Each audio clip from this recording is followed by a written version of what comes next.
Masquera saying Mure Zimbabwe, welcome to our channel, Zim Confessions and Deep Secrets.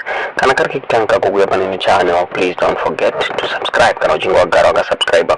Don't forget to comment and share this video. Nas Mure Zimbabwe, takuigiranya ya Bishop and by Makururu hawa mukona.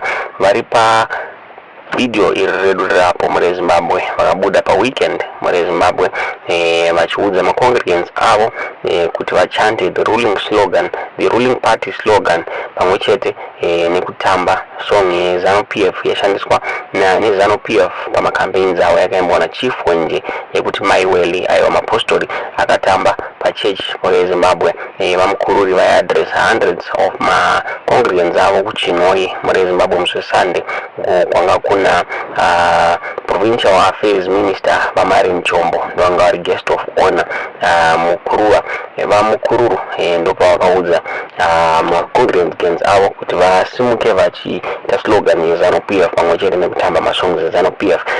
Newsday yabuda ichitaura ichiti vakacontacta vamakururu ava then vakataura ivo vachiti ndiani akati muchechi amubvumidzo slogan. Vakataura ivo vachiti even bible makanyorwa muchinzi vanhu vanofanira kusupporta government iri mupower Mure Zimbabwe. Mene munoona sei nyaya yakaiva makururi Mure Zimbabwe vachombo vakabuda vachiadresa vanhu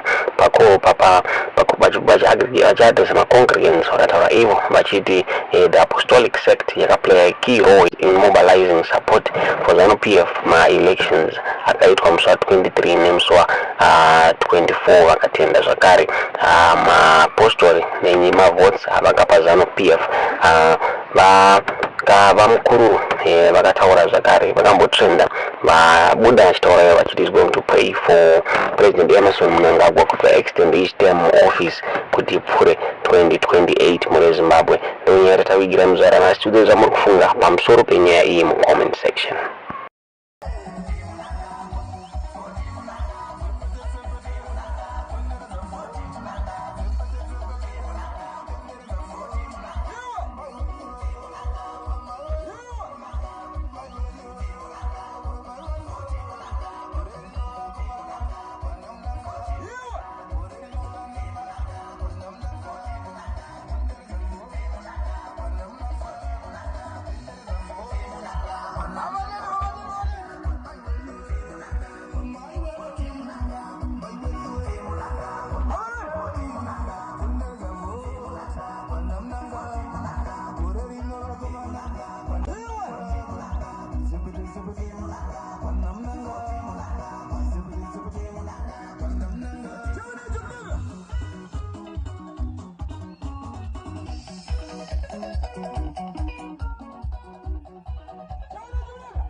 Yes.